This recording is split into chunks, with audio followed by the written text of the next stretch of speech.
everyone, my name is Ashlyn and today I want to show you how I bullet journal. So first let me tell you how I found out about bullet journaling. When I first came to college, I bought a regular planner and used it every day, but I didn't like looking back and seeing all of the wasted space in there that I couldn't use. So as I was investigating a different type of planner to buy, I came upon the idea of bullet journaling. So what is bullet journaling, you may be wondering? A bullet journal is a mix between a daily planner and a scrapbook.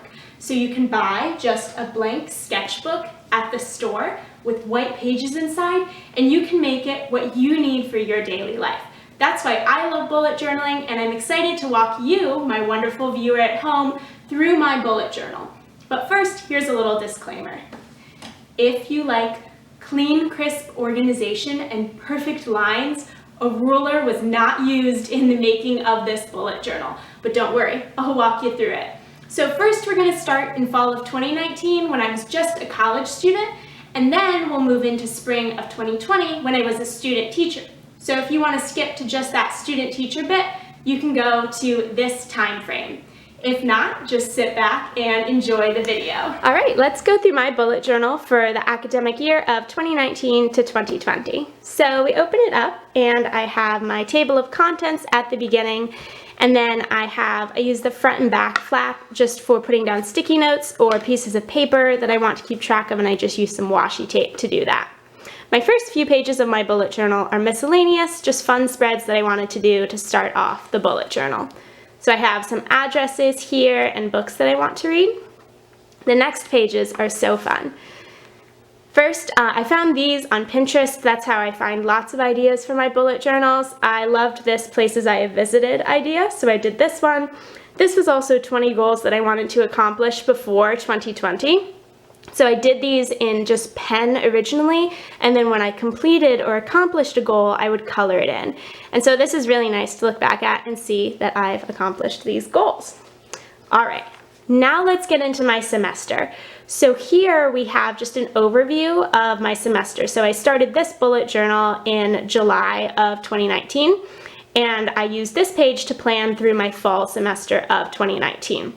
So as new things came up that I was planning for in future months, I would write them down on this side, and then I copy them later to my monthly spreads.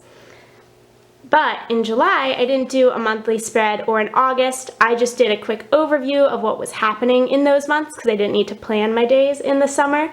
So I had my daily summer routine that I tried to hold to, and then I have this currently happening spread. I found this on Pinterest as well, and this was really nice to just write down a fun memory that happened every few days, and I can look back at it and see all the fun times that I had.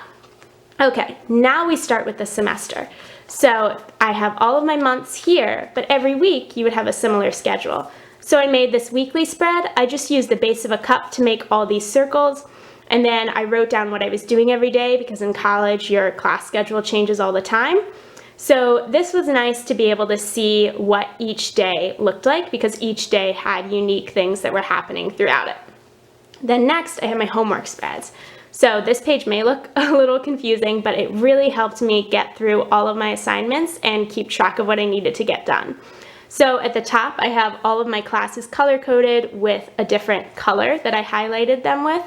And then whenever I was doing homework, I would write that down in a blue pen and cross it off once I finished it. And then I would write down whenever an assignment was due in a black pen and cross that off when I turned it in. Of course, putting a little box around it in the color class that it coordinated with. So this was really great because I could plan out doing projects or writing papers, and these 3 pages got me all the way down to my exam week. And I only did homework 6 days a week, so I don't have Sunday on here. That's why there's 6 boxes going across. Awesome. Now we are going to go into my monthly spread. So I did this a little out of order. The next page should be this page, which is the beginning of my month of September. So I do my monthly spreads all differently. I look on Pinterest, like I said, for a lot of ideas. I also love to follow Amanda Rach Lee. She does bullet journal spreads for every month, and I get a lot of inspiration from her. So I do this monthly spread at the beginning of every month, and I always look back here and see what unique daily events I have, and then put them here so I don't have to keep flipping back and forth. Then for my monthly spreads, I also do my habit tracker. I love this because I can keep track of all of my healthy habits that I want to have. I have an Eat the Rainbow chart so I can see if I'm eating fruits and vegetables every day. And then I also have a sleep tracker to keep track of my hours of sleep. And then next for my monthly spread, I also have a general ledger. So I did a business minor in college, and this is just a really great way to keep those financial accounting skills up. So I have a general ledger for all of my different expenses and revenues and cash, and then I just have T-charts so I can keep track of all those things individually. This is super helpful as I'm taking control of my own finances and just being able to double check my credit card every month when I pay it off. So that's my monthly spread that I have. And then I do my daily spreads, which I make every day. So this is the next page. And this is where a bullet journal really becomes a mix of a daily planner and then also a scrapbook of little pieces of paper that you want to keep. So I just make a daily spread the night before every day, and some days I need a lot of space to write down what I have to do, and then some days I just need a little space. So this is really great because every day I start with a blank area of my paper and I can just write down what I need to accomplish that day. I can do a little calligraphy or write down quotes that I want to think of throughout the day, and I love doing my daily spreads every day. So that's the end of September. Now we come to October. So again, I have my monthly spread here with all of those different unique events that happen in this month, my habit tracker, general ledger, and then you do your daily spreads every day. So again, I love to put quotes down or just put my checklist of what I have to do. A lot of people, when they do bullet journaling, either just do calligraphy in their own doodles or they do stickers. As you see, I do a mix of both. I have a sticker book from Michaels that I get every year. It's just like 500 stickers, and I use them every month to go along with the theme of the month. So like you can see, October is orange here. And every day I just write down what I have to do. Some days I have some different things. Okay, so here I'll explain my key for what I use. So all of my events have a little circle around them right here, and then my to-dos start with a box that's just empty. And then when I finish or complete that task, I color it in. If I don't do the task, I put an X through it. And if there's something important I have to remember, I put an exclamation point next to it as well. Great. Here's November as well. I just look up ideas on Pinterest near the end of the month when I'm going to make my new monthly spread.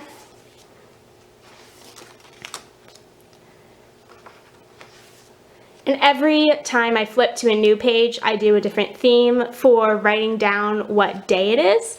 I just think that's fun to be able to look at and see it kind of coherently. I never plan out exactly what a page will look like because every week I have something unique that I need to write down. Sometimes I just have to make notes of random things. So that's another amazing thing about bullet journals, is that you can just use every blank page for what you need for that certain day. Okay, so now we come to December. This is going to look a little different. Instead of writing down all of my events on this page, I wanted to make it look a little more clean. So I just made my December spread right here, habit tracker, general ledger as usual.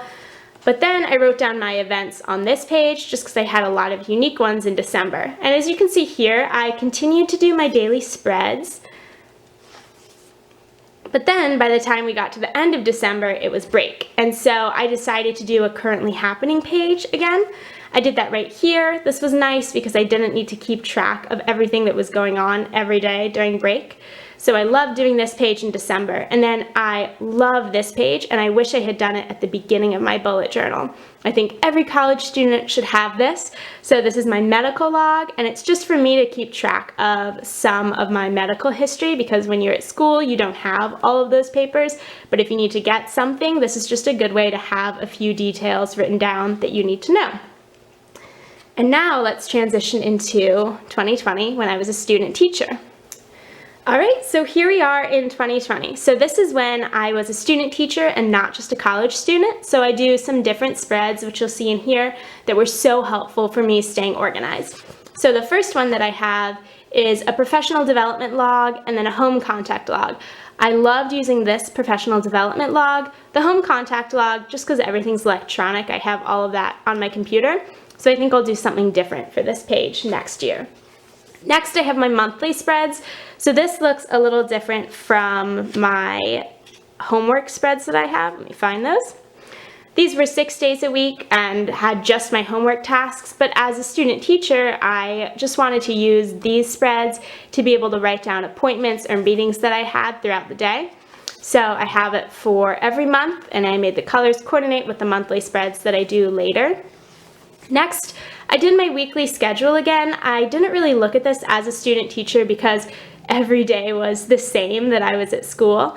So I don't think I'll use this next year just because I know where I'll be the whole day. Okay, this next spread was the best for being a student teacher. This is my teacher dashboard. I found this idea from a YouTube video from Alexandra Plans, and she had this idea and I love it so much. It's just all of these sticky notes that you can use to write down different things you have to do. The only thing I wish I had changed in this spread is instead of having 2 places for emails, I wish I had made this one another supplies needed, like this one to be physical supplies needed, like if I need to make an anchor chart, but this one to be electronic supplies, like if I needed to add something to my Google slideshow. So this I just wrote really small, I crossed off whenever I finished a task, and then if I ran out of a sticky note, I just have another one beneath it. So this page was really great. This is what I had open basically the whole day to be able to write down all the little tasks that I have to accomplish. The next spread is also wonderful. So it may not look like a lot, but it helped me stay so organized. So this spread is called Where We Stopped In. And this is all of the different subjects that I teach. So I did a lot of small groups with reading and with math. And for this, all of these different rows here are the different days of the week. So Monday, Tuesday, Wednesday, Thursday, Friday. And if I did a lesson and I got ahead or I didn't get to finish everything that I had planned for that day, I could just write it down on the sticky note where we stopped and then move that sticky note to the day it corresponded with. So I really liked this because again, I could write small, I wrote in pencil so I could erase it, and I just used the sticky notes for about 2 weeks until the stickiness gave away, and then I just cut more sticky notes and put them in here. So again, this was so helpful, and this teacher dashboard were also so helpful to help me stay organized. And then just like being a college student, I did my monthly spreads as well, and I had my habit tracker still with my healthy habits, my Eat the Rainbow chart and my sleep chart, have my general ledger again, and then I continued to do my daily spreads, but for me, this became more of a burden than anything just because I had my events for every day that I knew in my head, and like I said, I used my teacher dashboard and Where We Stopped In spreads the whole time I was student teaching. So really, I didn't need to use these daily spreads anymore. I continued them in January, but then I did something different in February. So again, we have my month overview and my habits general ledger. But then I did another currently happening spread. This is really nice because I could just write down fun things that happened that I did with maybe my friends after school or on the weekends. And then also I have this page, which is really like a scrapbook because student teaching, my students gave me so many Valentines. And I also went to a Galentine's Day party. So I was able to keep all of those sweet notes from my friends and be able to look back at them. So again, I just started doing my monthly spreads instead. Oops. That page came up. There we go. A monthly spread, again, with my habits and my general ledger as usual. But then I just like to do my currently happening, just to remember all the fun things that happened throughout that month. And then this spread I came up with, and I absolutely loved it. So this spread I came up with when the pandemic happened, and I was a little worried about what do I need to do now in order to graduate and get a job upon graduation. And I thought about the phrase, oh, well, the ball's in your court now. And so I made that into this layout with like a little court here for my university and then a court here for mine, and then who has which tasks that they are in charge of. And then I saw, oh wow, there's lots of balls in my court that I control and that I can take care of in order to graduate. So again, I wish I had done this spread at the beginning of the semester in January, just because I'm a visual thinker. I can really see what my goals are and how I need to accomplish them in this fun spread. And then I continued with my monthly spreads. So here's April and my general ledger. And that is the end of my bullet journal for the academic year of 2019 to 2020. I hope you enjoyed this overview of my bullet journal. I would love to hear if any of my spreads inspired you. And if you made it to the end of this video, wow, you get a sticker. Thank you so much for watching. Bye!